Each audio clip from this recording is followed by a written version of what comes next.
The first concept has done. The second concept, we have gender biases. Now you can start with interesting line like that: bias by gender dims the light of talent. And don't start with outdated as introduction, which I told you already. Start with like very interesting some lines with one word like invisible barrier. Gender biases is when someone is judged and treated unfairly because of their gender. It hold back people chance and hide their true ability. अब gender biases होता क्या है, जैसे कि जो इंसान को एक अलग नजरिए से देखा जाता है, उसको अलग नजरिए से जज किया जाता है बिकॉज ऑफ देयर जेंडर, कि ये लड़का ये कैसे ऐसे काम कर सकता है, ये लड़की है ये लड़कों जैसे काम नहीं कर सकती, जो हमारी कहीं ना कहीं हमारे जो एबिलिटीज होती है, हमारे टैलेंट्स होते हैं, उनको दबाता है. That is gender biases.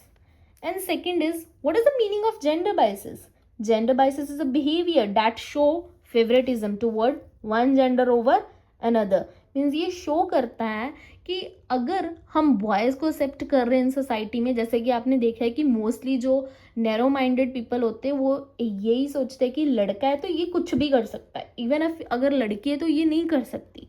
That shows gender biases, which is unequal treatment in opportunities, pays in at your workplace, benefit, privileges, and expectations due to attitude based on gender of the person. Or draw this example like in every answer you can code your example with these diagrams. Like a teacher assumed generally were naturally better at reading, and teacher assumed that boys at math, कि boys जो है वो math में अच्छे होते हैं and जो girls है वो नेचुरली बेटर होती है रीडिंग में. And this is a very basic example. You can also write it by on just example like this. Then what are the features of gender biases. अब gender biases के features क्या हैं? First is, now we have features of gender biases. And what are the features of gender biases is, first is stereotyping. What is stereotyping? We all use stereotype all the time without knowing it. We have met the enemy of equality and enemy is us. Like stereotype वो होती है जैसे हम बिना कुछ सोचे एक generalised form में एक अपना व्यू और प्री कंसेप्शन बना लेते हैं कि अच्छा अगर ये लड़की है तो इसको ये काम करने होंगे, जैसे girls like more pink, okay. And और हम सोच लेते हैं कि जैसे ये बॉय है और ये लड़का है तो इसको लाइक ड्राइविंग अच्छे से आती होगी. This is called stereotype and it's correlated with the gender biases. And after that unequal opportunities. And gender biases में होता क्या, अगर हम लड़के और लड़कियों को कम समझ रहे हैं तो जाहिर सी बात है कि हम एट वर्क प्लेस में ये होगा कि अगर ये लड़की है तो ये काम तो ये इतने आवर्स में कर सकती है. यूजुअली आपको पता है कि 9 to 5. तो अनइक्वल अपॉर्चुनिटी समझी जाती है कि ये लड़की तो इतने काम करेगी, ओके इसको इतना वर्कलोड दे देती हैं कि इसका एज सच कोई वो नहीं होता कि जो मेल है वो ज़्यादा काम कर सकते हैं. Again gender biases. अब इनइक्वालिटी क्या होता है? इक्वल अपॉर्चुनिटीज ना देना बोथ मेल एंड फीमेल्स को. सोशल एक्सपेक्टेशन, जैसे मैंने आपको पहले ही बोला, कितनी बार ये कंसेप्ट रिपीट हो चुका है कि जैसे कि सोशल एक्सपेक्टेशंस कि गर्ल्स हैं तो यही काम करेंगी भाई, अगर बॉयज़ है तो यही काम करेगी, अगर गर्ल्स है तो वो गेम्स नहीं खेल सकती, अगर बॉयज़ है तो वो घर का काम नहीं कर सकते. Social expectations. ऑक्यूपेशनल सेग्रीगेशन, जैसे गर्ल्स हैं वो टीचर हो सकती हैं, वो नर्स हो सकती हैं, वो और कुछ भी हो सकती हैं, बट वो काम नहीं कर सकती जो लड़के कर सकते हैं. That is occupational segregation. And again we have some definition on gender biases. You cannot write as definition, you can write view expert. And the definition given by Carl, that is gender biases means liking or favoring one gender more than the other, which causes unfair treatment. And second is Cambridge Dictionary, that is gender biases is the unfair differences in the way women and men are treated. And the next we have effects of gender biases on women. क्या affects हो सकते हैं वो gender biases को जो impact करते हैं women's को. First is hampers overall wellbeing. कि जो विमेन है वो मतलब पार्टिसिपेट नहीं कर सकती like social political economics activity, adversely affect the whole society.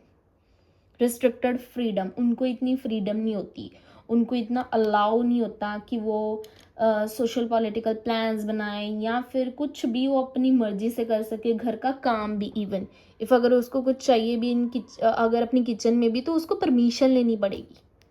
This is gender biases. And access of educational facilities. अब आपको पता है कि नैरो माइंडेड जो पीपल थे वो, अगर हम अपनी वीमेंस की बात करें तो उनको इतना राइट नहीं था कि वो घर से बाहर जाएं और एजुकेशन लें. तो this is also the fact of gender biases. Family responsibility. All the time जो वुमेन होती हैं वो इतनी ज़्यादा फैमिली रिस्पॉन्सिबिलिटी से घिरी होती हैं कि उनको अपने बारे में भी नहीं पता होता कि हाउ, मतलब मैं अपने बारे क्या सकूँ, where is my me time. तो ये ही नहीं सोचती, सिर्फ उनको क्या पता होता है कि चाइल्ड केयर करनी है, हाउस वर्क करना है, इवन और सारे काम करने हैं, बट वो अपने बारे में सब कुछ भूल जाती है. Poor health care. उनकी जो हेल्थ केयर है वो उस पर भी फोकस नहीं कर पाती इतना ज़्यादा, जिसकी वजह से वो समटाइम वो निगलेक्ट करती हैं कि ड्यूरिंग इलनेस अगर छोटा सा सिर दर्द है okay it's ignored. But no, and as compare सबसे ज़्यादा प्रॉब्लम क्या होती है, अगर हेल्थ मान लो कि उनकी हेल्थ ख़राब हो भी गई तो सबसे पहला बैरियर है कि मेल डॉक्टर होगा, क्योंकि उनको ट्रीटमेंट करवाना होता है फीमेल डॉक्टर से. This is again the gender biases. Crime against women. Crime against women occur every minute, every day, throughout the year, throughout several such as crime go unreported even. According to the National Bureau record data, that is Government of India, there were over 32,000 murders, 19,000 rapes, 7,500 dowry deaths, while Madhya Pradesh is worst. Next point is domestic violence. The women face domestic violence because 1 out of every 3 women face domestic violence at the hand of their husbands, father, brother. Domestic violence can be described as when one adult in a relationship misuses the power to control another through violence. Control करते हैं. Domestic violence is like to, if you are a woman, हम आपको allow नहीं करते कि आप बाहर जाओ, हम आपको ये नहीं कहते कि आप ये काम करो, और अपनी पावर का गलत मिसयूज करते हैं. तुमने ये काम क्यों नहीं किया. हमने कितनी बार मूवीज में देखे, कितनी बार सुना भी है कि प्रेस गर्म करके लड़की के हाथ में लगा दी और उसका हाथ जला दिया क्योंकि उसने ये काम सही से नहीं किया था. That is domestic violence. What are the causes of gender biases. क्या कॉजेज हो सकते हैं जेंडर बाइसेस के. First is patriarchy system which is ruled by men. Where is female? Where is the right of women? अगर वो male dominant system है तो आपको पता है ज़्यादातर राइट मेल्स के लिए होंगे, फीमेल्स के लिए तो राइट ही नहीं होंगे. राइट्स होंगे बट ना के बराबर होंगे. That is the cause of gender biases. अब एक्सट्रीम पॉवर्टी भी एक कॉज है, जैसे कि विमेन लो स्टेटस. अब अगर फीमेल को काम मिलता है तो उनको पे मैन के बराबर मिलती नहीं है, उनको इतना कम समझा जाता है कि इनके पास तो बहुत ज़्यादा लो स्किल्स होंगी भी. तो that is also a gender biases. Third is lack of education. अब educating girls are still seen a bad investment because ऐसा लगता है कि जैसे हाँ ठीक है, अगर हम उनको पढ़ाएंगे एक दिन उनकी शादी हो जाएगी फिर वो घर छोड़ के चली जाएगी तो क्या ही फ़ायदा पैसे वेस्ट करने का उन पे. That is another cause of gender biases. Third is lack of employment facilities. अगर हम इंडिया की बात करें तो आपको पता ही है कि as compare to other countries, like अगर हम रूरल एंड अर्बन की भी बात करें, कि अगर उनको काम मिलता है तो according to the smallest proportion अगर वुमेन्स का काम मिलता है तो बहुत ही ज़्यादा कम मिलता है. न्यू अपॉर्चुनिटीज़ तो है ही नहीं कि आपके पास जस्ट इतना काम है, बिकॉज आपको घर के काम भी देखने हैं कि आप इतना काम करो and that's sufficient. And second is another point is social custom and belief in practices. अब इसमें क्या है कि womens are not free from social customs belief, क्योंकि उनको क्या है एज पैट्रियार्की सिस्टम के अंदर सब कुछ देखना पड़ता है कि उनको घर में ये उनका स्टेटस है, ये उनकी प्रायोरिटी है.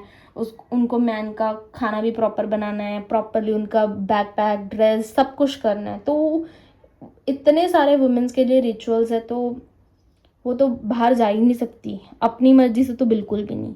अब सोशल एटीट्यूड में क्या है, अब कोई भी है कहीं भी अगर हम मार्केट जाते हैं या कुछ भी करती हैं लड़कियां, तो सोसाइटी सिर्फ ये सोचती है कि ओके अगर ये बना दें तो इसका सिर्फ एक ही काम है, चार दीवारी में रहना, खाना पकाना और बस ये सब कुछ करना. अब सोसाइटी ने यही रूल्स बना दिए हैं वुमेन्स के लिए, तो how can they overcome that lack of awareness of womens. अब वुमेन्स को पता ही नहीं है कौन कौन से राइट्स हमारे लिए अवेलेबल है, कहाँ कहाँ हम अपनी रिपोर्ट कर सकते हैं, कौन से राइट्स की हम सर्विस ले सकते हैं, कब हमें किसके पास जाना है, क्या क्या है हमारे लिए. तो ये सारी अवेयरनेस नहीं है. तो इसके लिए तो बहुत सारे कैंपेन्स होने चाहिए, जो मुझे लगता है कि बहुत सारे कैंपेन्स होने चाहिए कि वुमेन्स अपने राइट्स के लिए अवेयर हो. Now we have ways and means of preventing gender biases. अब हम ओवरकम कैसे कर सकते हैं जेंडर बाइसेस से. There are two ways, legal and constitutional safeguard against gender biases, क्योंकि हमारे प्रीएम्बल में भी बहुत सारे राइट्स मैंस विमेंस के लिए जो भी लिखे हुए हैं कि वो इक्वल हैं, उनको सारे राइट्स मिलने चाहिए प्रॉपर्टी में, सोसाइटी में, पॉलिटिकल डिसीजन में एंड फंडामेंटल राइट्स. जो भी हमारे फंडामेंटल राइट्स हैं, लाइक इन आर्टिकल 14 के under two women the right to equality, in article 15 under act 1 prohibited discrimination on the basis of sex. जो भी हमारे राइट्स हैं हम उनकी रिस्पेक्ट करनी चाहिए और अवेल करनी चाहिए उनकी जो भी ड्यूटीज़ हमारे लिए बनी है. And next is disruptive principle of state policy. अब इसमें क्या है, डीपीएस के अंदर में आता है कि इसमें बहुत सारी इंपॉर्टेंट प्रोविजंस लिखी हैं जिसमें ये बताया है कि अगर आर्टिकल 39 के under to direct policy towards securing for men and women equality the right of an adequate mean of livelihood. And amendment हुई इस एक्ट की फिर 39D के अंदर ये बताया गया कि it is mandate to equal pay both men and women.